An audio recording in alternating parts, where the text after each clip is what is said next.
Ikivi n'ikiyago.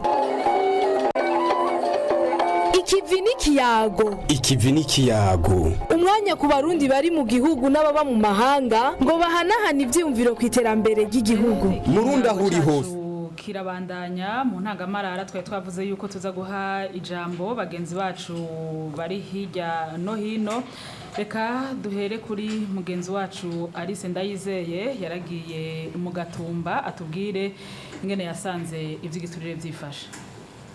Nkuko vyemezwa n'abanyagihugu ba muri zone Gatumba komine Ntangwa intara ya Bujumbura gushika ubu ibiturire biracasabwa mu bisata bimwe bimwe iyo umuntu abitumbereye agiye gusaba ikintu naho hari abayibwirwa mu mvuga ifobetse nko mu biro by'ubwaje ikintu atakikwa ntaco yogu ahubwo ngo ntamanya mse ndigiri bigaca bisaba kutanga amafaranga kandi ritari itegeko. Uwo mukenyezi asigura ko gushika ubu hari impapuro atashoboye kuronka kuko igiturire yasabwe atashoboye kugitanga.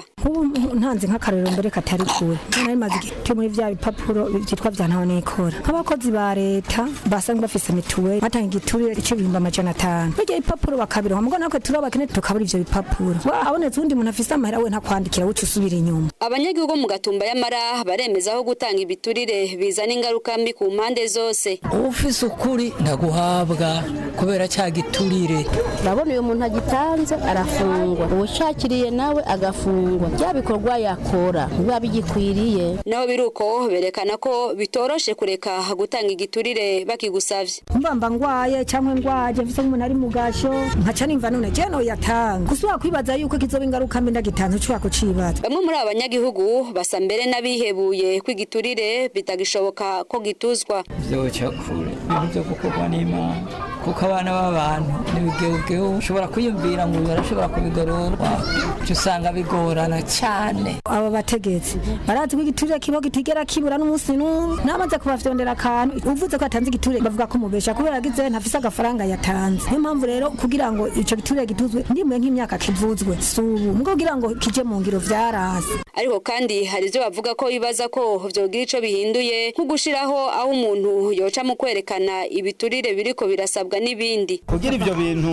vy'igiturire bigabanuka twebwe bato bato n'umutoronderere ahantu tuzoja kwitwara banse kudukorera ico turondera kugira ngo cembaza babafata aho igiturire kizohapfa. Leta nihaguruka bafasha atanze igiturire bose bahanwe kora bose n'abasuma. Bamwe mu banyagihugu babona ko sentare yari hariwe kugwanya igiturire yogarukanwa. Iyo sentare yari yashizweho n'itegeko ryo mu mwaka wa 2006 hisunzwe itegeko ryo gukingira no kugwanya ibiturire ry'ukwezi kwa kane mu mwaka wa 2006. Inama shikiranganje mu kwezi kwa12 mu mwaka wa 2020 yavuye ifata ko iyo sentare yokugwaho ibijanye n'ibiturire bikabandanya bikurikiranwa n'abaparke na sentare y'ingururizo.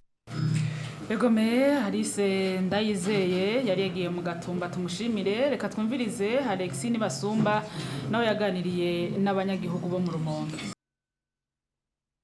Bidoga bavuga yuko igiturire gitangwa amenya muri komine Rumonge intara ya Burunga bagatanga karorero mu gisata c'ubutungane aho usanga imanza zicibwa ukutariko kubera ingeso yo kurya ibiturire yibonekeza mu masentare yo aho tuburanira no tubibonera. Bidoga bavuga yuko igiturire gitangwa amenya muri komine Rumonge intara ya Burunga bagatanga karorero mu gisata c'ubutungane aho usanga imanza zicibwa ukutariko kubera ingeso yo kurya ibiturire yibonekeza mu masentare yo aho tuburanira no tubibonera. Umuntu afise ukora uko bigene yarushijwe ukabura uko rubanza gende kwahinjire kaba iyo baburana tuba tuvyumva tujya mu ntari mukuru kumvije iby'amasura yavuze byose twebwe tuba turi harya muri sentare turumva ufise ukuri ariko tugasanga byarahindukijwe. Kandi abo banyagihugu bavuga yuko harangwamwo ibiturire ni mu gipolisi kijeje uruja n'uruza ku mabarabara abatwara abantu barenza igitigiri cyaho bajeje gutwara abapolisi bajeje gusuzuma ubwo ruja n'uruza bakirabira hirya. Mu gipolisi urabona nko mu modoka mwapakiranye muri bangahe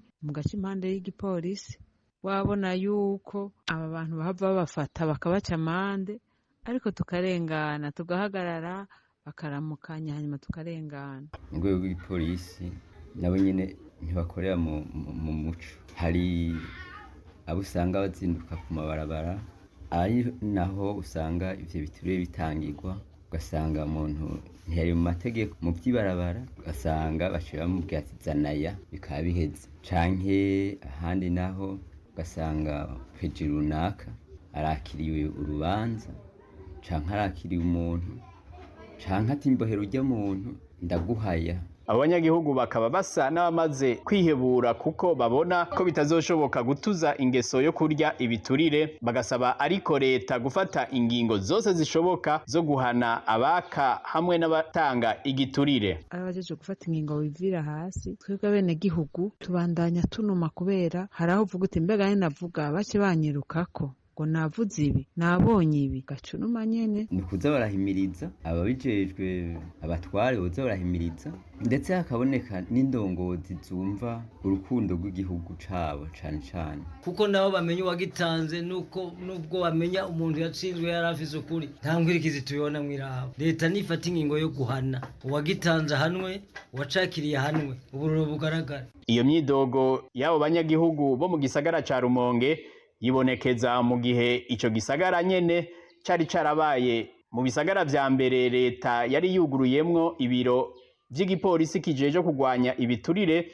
mu mwaka wa 2008, brigade anticorruption mu gifaransa. Mu gipolisi c'Inyamiramabi mu Rumonge tubabajije igitigiri c'amadosiye y'abarya ibiturire bamaze gukora uno mwaka, bakaba batwishuye yuko ata dosiye nimwe bararonka.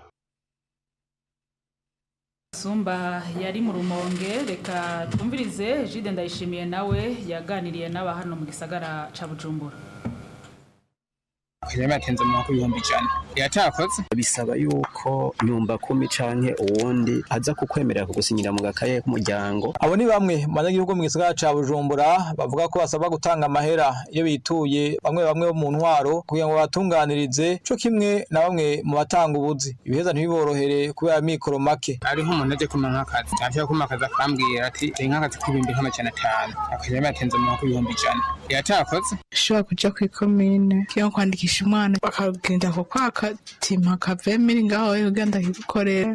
Abanyagihugu bakabona ko ivyo kugwanya igiturire bikiri kure kubera ko n'ufashwe adeza ngo hamwe bishemeye. Aba leta guhana ku mugaragaro abafashwe ari ibiturire hamwe n'uko hoja umuco mwitangwa ry'akazi. Je novuga yuko hasabwa yuko umwe wese tukabanza tukikuramwo iyo ngeso mbi yo kutanga akantu mu kugira ngo ukorerwe ikintu. Yosaba urumva nk'abajya ba boss bobo nyene gutanga ubuzi akishikira kuri tere. Ubu nka je ndomufunira umumenisi nka boss afise nk'ugore taje nk'uko nyene akaza tukivuganira atenize guca kundi muntu ngo atuma. Roje abantu batuma ni usanga bari ko bakibiturire uvuga ati atampaye sindakurangira akazi. Leta yohana neza bikwiriye abo bantu bakabacira imanza zikibiriraho. Twamenyeshe ko umugambi w'intwari bereye n'urwanya igiturire watanga gutegurwa mwaka wa 2007 leta y'u Burundi ikagiye kwemeza mu mwaka wa 2011.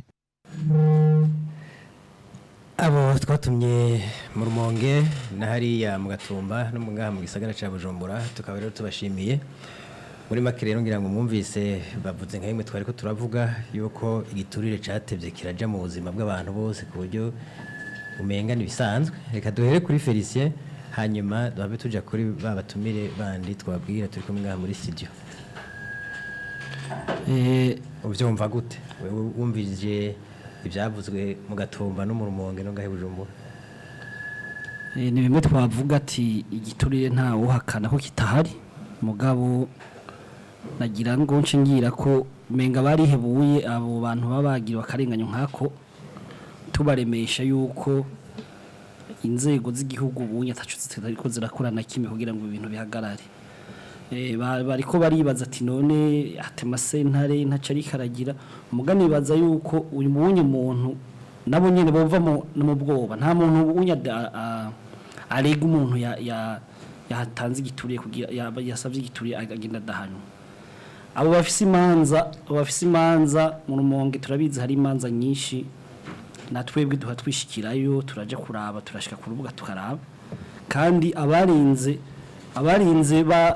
bashira ubwo bwoba bakavuga bati twe twarenganijwe ngaha. Benshi barandikira umukuru nyene cyubahiro kandi nyene cyubahiro acavuga ati simbirayo. Dusimbiyeyo nibaza mu Rumonge numvise niho bavuga gose cyane kubiturire. Nta dossier nimwe iriyo. Vyiraye. Oya nta n'ukwezi guheze twiviriye twebwe kandi benshi baramaze gusubizwa mu ntuze ya mu butungane. Rero nibashira ubwoba umuntu yabasabye igiturire babivuge twebwe turahari kugira ngo bashobore guhana. Ari warenganijwe karenganwa n'amasentare imiryango yindi cyubahiro yarayuguruye nta n'ikindi tujeje twebwe nta muntu araza hajya anye nta gusunikana hajya umuntu ashitse tugasoma dossier tugasanga yarenganijwe abantu benshi bariko yarenganwa kandi ndaze barabishima Gabriel Fieri arihebuye mu bisanzwe ivyo bavuze ntacu umuntu yobivuga ko kuko nicyo twavuze twese ngaha n'uwaserukiye ibiro vy'umukuru we yabivuze twebwe urumva muri leta barafise ukuntu bavuga ngo barahana mu bisanzwe ngene bigenda ni bimwe nkunda kuvuga mu bintu bitare politique publique mu bisanzwe les politiques publiques zirafise ingene zikogwa nibi rero byo rwanya ibiturire birafise ingene bigomba gukogwa gufata dossier imwe hariya ivyo ntacyo bishobora gufasha ndabakararo gasanzwe nababwiye douane na impôt mbere ingene byari bimeze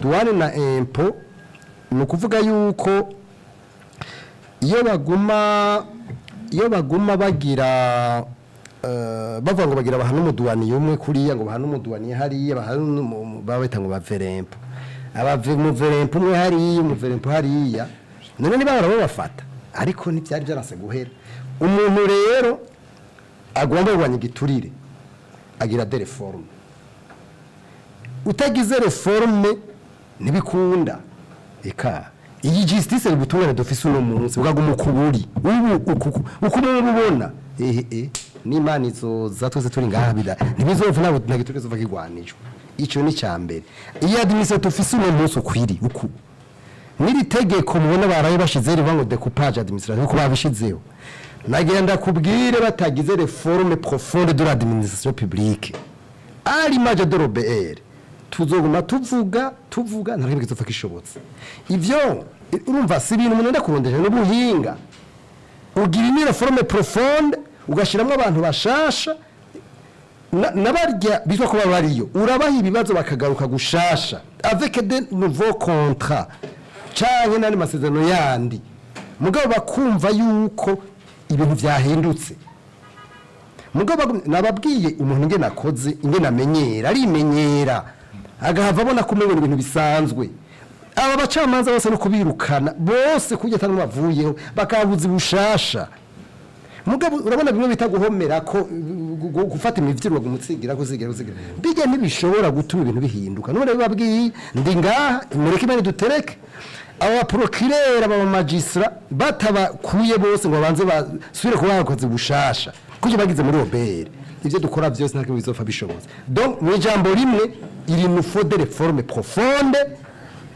mu nzego z'igihugu zose atari uko ivyo dukora byose ntabwo nico gituma kijya gitabo je ngomba gishimikako kijya gitabo kivuga impinduka ijya stratégie nationale de lutte contre la corruption izana impinduka izana ivyo bita ama réforme iya ma réforme atabaye rero ivyo dukora byose ko turi digadiga urumva hateza kugira ngo hateza kwa ikintu gifise ingufu kugira ngo n'abantu bumve yuko bagize shock n'ubu rero nimwe nivira yuko iyo stratégie nationale de lutte contre la corruption ije abantu bakayimenya bakabona yuko des réformes zishoboka zigakogwa abantu intagiye mu gahanga bakabona yuko bari benavuga ngo ibore ntuze bagirizwa ibore bagahanwa n'abandi bagize neza ahubwo bagashimirwa aho twaje tutangura kandi gusubira kwinanata kugira ngo tuze tuve mu kamenyero tugende mu ntuze aho imbonakazoza irimo iratujana